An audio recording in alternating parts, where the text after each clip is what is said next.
Speaking of mga napinsala, mga paaralan na tilampahong mga maaring infrastruktura, isa ho sa ahensyang inatasan po dyan ng Pangulong bantayan at ayusin sa lalong madaling panahon. Wala din diba? Ang Department of Public Works and Highways o DPWH. Nasa ating pong linya ang Regional Director ng DPWH para po sa National Capital Region NCR o Metro Manila, si Director Lori Malaluan. Director Malaluan, magandang umaga po sa inyo, ma'am. Si Orly Trinidad po ito sa DCWB, Director. Magandang umaga po, Sir Orly Trinidad, at sa lahat po ng ating taga-subaybay. Director, aking chinecheck lahat ng mga video at kuha sa pinsala nitong nakaraang baha dahil po sa bagat. Malaki hubang problema, malaki hubang halaga ng pinsala natamo ng NCR hanggang sa mga oras na itong inyong pag-assess, Director Lori? Ang medyo malaki lang naman, hindi naman kalakihan, ay itong na bangga ng mga barges na tulay natin dito sa F. Manalo na nagdurugtong sa Pasig City at sa Quezon City po, sa Marikina River po ito eh. Tinamaan po diba ito, siguro nakita nyo sa mga... Oo, naghampasan kahit ako siguro, kahit nawala ako sa lugar, makikita ko mukhang malaki-laking pinsala lalo na dun sa mga tukod sa gitna. Po, sa ngayon po ay nagkakaroon na ng ng pagkukumpuni o pagre-repair po dito sa tulay na ito, at inaasahan po na sa lalong madaling panahon po ay maaayos ng ating contractor. Hindi naman ba ganun kalaking pinsala? Speaking of yan tulay na yan sa Marikina River, Director, meron po ba tayong dapat ay abiso doon sa mga may-ari ng barge? Hoy, magtulong kayo sa gastusin sa pag-aayos ng nabangga ng mga barge suit, hindi nyo tinali ng maigi. Meron bang ganun, Director? Sa ngayon po, sila po ang nagkukumpuni ng ating tulay. Ay naayos na po nila. Very good naman pala. Okay. Maaari na ho ba yung daanan sa darating na mga araw o ngayong linggong darating?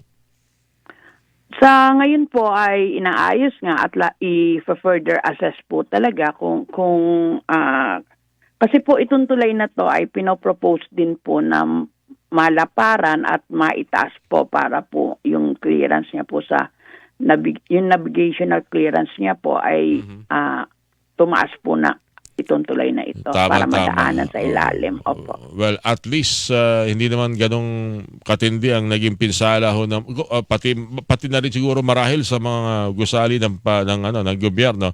Pero marami siguro nire-report sa inyo sa Metro Manila, Director Lori, na kinakailangan patsihan na mga kalsada. Nag-uumpisa na po ang ating mga tao po sa DPWH upang ayusin po yung ating mga napinsalang mga kalsada. Nagpapating na po ang ating mga crew.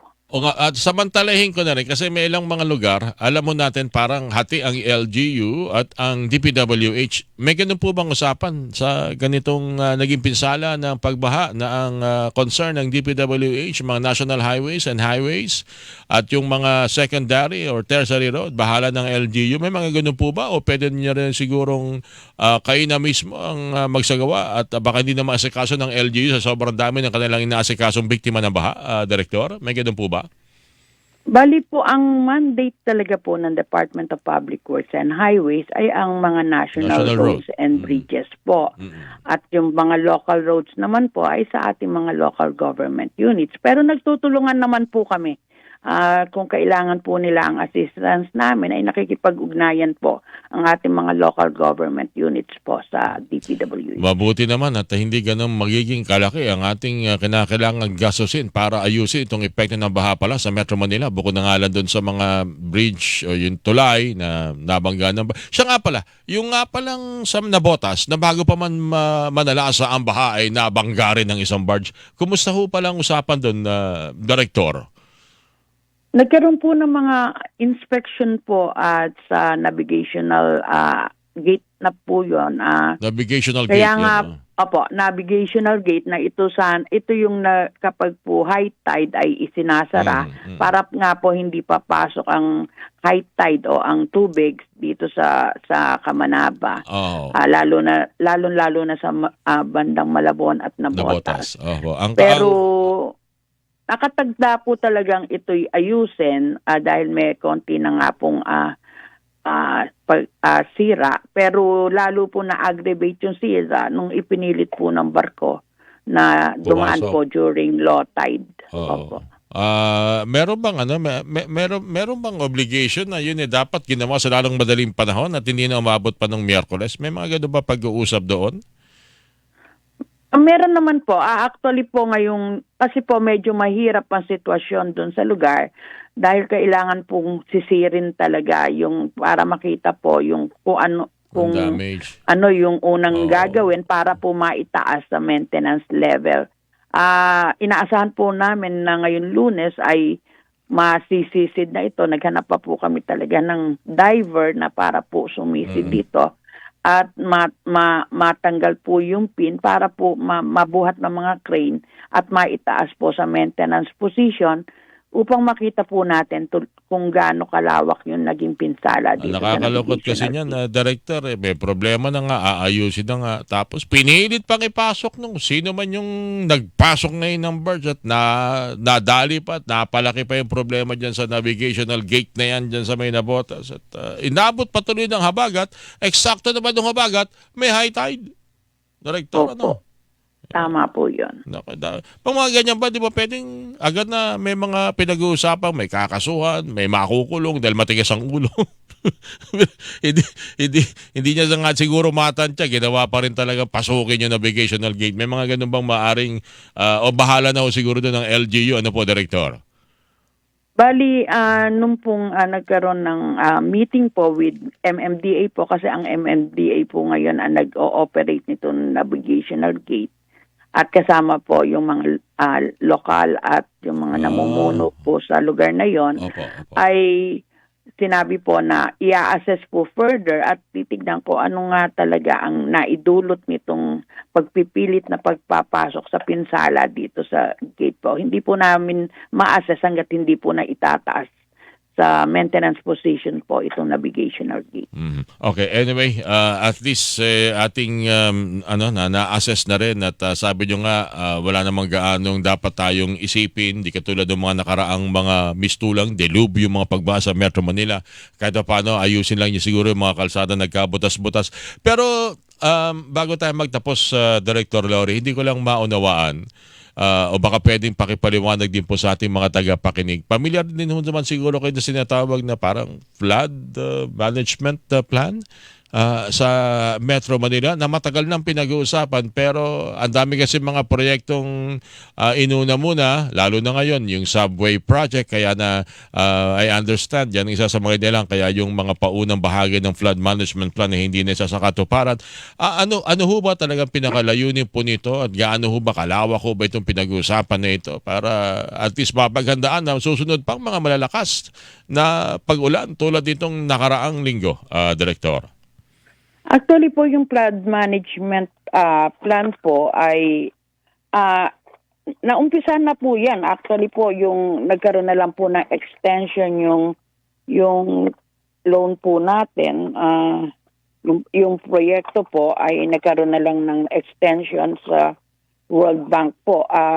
Ang may mga components po yan eh. Ang isa sa components po yan ay yung pagsasaayos po ng ating mga pumping stations na matagal na pong nagawa at meron pong ginagawa na bago na pumping stations at yung pong yung meron din po ang MMDA po ay meron din bahagi diyan tulad po yan sa paglilinis ng ating mga esteros, creek po at saka yung po.